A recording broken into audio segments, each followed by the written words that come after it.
Imagine a car, crashed and abandoned on a desolate New Hampshire road in the dead of winter. The airbags are deployed. Inside there's a box of wine, textbooks, and a packed travel bag. The car is locked, the driver nowhere to be found. This was the last known trace of Maura Murray. She was a 21-year-old nursing student who, just hours earlier, had lied to her professors about a death in the family, withdrawn almost all her money from an ATM, and driven north toward an unknown fate. A bus driver who stopped to help was told she'd already called for assistance, a near impossibility as there was almost no cell service in the area. Then, in the brief window before police arrived, she vanished. This isn't just the story of a missing person, it's the story of a disappearance that became one of the most haunting and debated cold cases of the digital age, a puzzle where every single piece only creates more questions. Before she became the face of one of the internet's most haunting cold cases, Maura Murray was a daughter, a sister, and a promising student whose future seemed limitless. Growing up in Hanson, Massachusetts, she was a gifted athlete and a star runner. Her ambition led her to the prestigious United States Military Academy at West Point, though she eventually transferred to the University of Massachusetts Amherst to pursue a degree in nursing. On the surface, her life was on track. A junior in a demanding program, she worked 2 jobs to support herself. But in the months leading up to her disappearance, unsettling events began to fracture that perfect image. 3 months prior, in November 2003, she admitted to using a stolen credit card to order food, a minor charge that was set to be dismissed after 3 months of good behavior. Then, just days before she vanished, the signs of distress became impossible to ignore. On Thursday, February 5th, while at her campus security job, a phone call left her completely undone. Her supervisor found her in tears, so distraught she had to be escorted back to her dorm. The call, Maura managed to explain, was about her sister.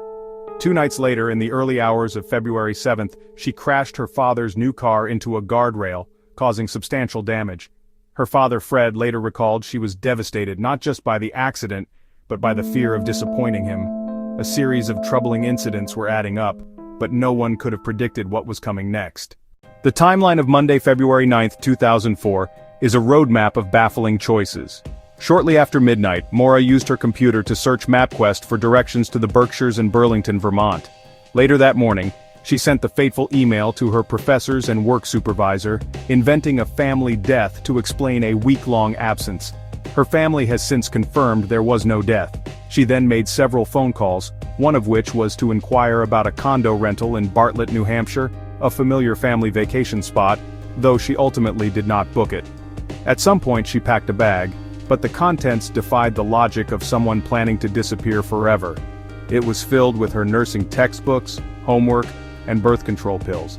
She drove to an ATM and withdrew $280, nearly all the money in her account. The grainy surveillance photo from that ATM is the last known image of Maura Murray. After that, she stopped at a liquor store and purchased a box of red wine and various liqueurs. Around 3:30 p.m., Maura got into her black 1996 Saturn and began driving north, telling no one her final destination. At approximately 4:30 p.m., she checked her voicemail, the last recorded activity from her cell phone. At 7:27 p.m., on a dark, winding stretch of Route 112 in Haverhill, New Hampshire, a local woman heard a loud bang. Peering out her window, she saw a car angled against a snowbank, Maura's Saturn. She dialed 911. A few moments later, a local school bus driver named Butch Atwood was heading home when he saw the accident. He pulled over and asked the young woman standing outside the car if she needed help. He said she was shivering and shaken, yet strangely insistent, refusing his offer to call the police because she claimed she'd already called AAA for roadside assistance. Feeling uneasy, Atwood drove to his nearby home and called the police himself. At 7:46 p.m., less than 20 minutes after the first 911 call, a Haverhill police officer arrived on the scene. Maura's car was there, reportedly locked. The windshield was cracked and both airbags had deployed. Inside were her belongings, her textbooks, the packed bag, and the box of wine. But Maura herself was gone. In the fresh snow, there were no clear footprints leading away from the car. A police dog later tracked a scent from one of Maura's gloves for about 100 yards down the road before it abruptly stopped, a strong indicator that she may have gotten into another vehicle. In that tiny window of time between the bus driver leaving and the police arriving, Maura Murray had vanished into the cold New Hampshire night. The official response began immediately. But the family has long felt that critical time was lost as police initially treated the case as a person who had voluntarily run away or was possibly suicidal. Her father, Fred, became a relentless advocate for his daughter, frequently clashing with law enforcement and pushing for a more robust investigation. In the 2 decades since, a vacuum of hard evidence has been filled with intense speculation, leading to 3 dominant theories that are still debated today. First is the theory of foul play.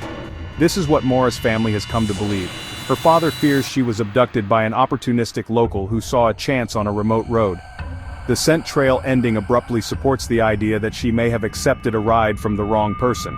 But it begs a critical question. Why refuse help from a bus driver, only to accept a ride from a complete stranger moments later? Second is the idea that Maura engineered her own disappearance to start a new life. Proponents of this theory point to her strange preparations: the lie to her professors, the ATM withdrawal, and the packed car. Some have speculated she was trying to escape personal troubles and maybe living in Canada. However, no credible sightings have ever been confirmed, and her bank accounts and cell phone have remained untouched since she vanished.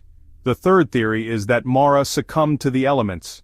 Perhaps she was disoriented from the crash and, trying to avoid the police, wandered into the dense woods and died of exposure. But years of extensive searches of the surrounding area, by ground and by air, have turned up nothing. No tracks, no clothing, no remains. It's as if the forest simply swallowed her whole. The disappearance of Maura Murray became one of the first great mysteries of the social media age. Online forums and podcasts have analyzed every detail, at times bringing helpful attention, but often causing pain for a family trapped in the nightmare of not knowing. Today, her sister Julie Murray has taken on the role of family spokesperson, using social media to share factual information and continue the fight for her sister. More than 20 years have passed. Investigators still classify it as a suspicious missing person case, and the New Hampshire State Police Cold Case Unit continues to follow tips.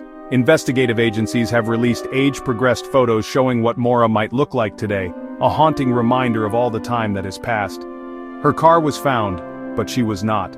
Her belongings were left behind, but she was gone. A young woman drove into the mountains for reasons we still don't understand, and in a brief 7-minute window on a dark road, her story just stopped. The mystery of what happened to Maura Murray endures. A collection of contradictions and questions without answers. For her family, the search for those answers, and the search for Maura, is never over. If you have any information regarding the disappearance of Maura Murray, please contact the New Hampshire State Police Cold Case Unit. Your tip could be the one that finally brings closure to a family that has waited far too long.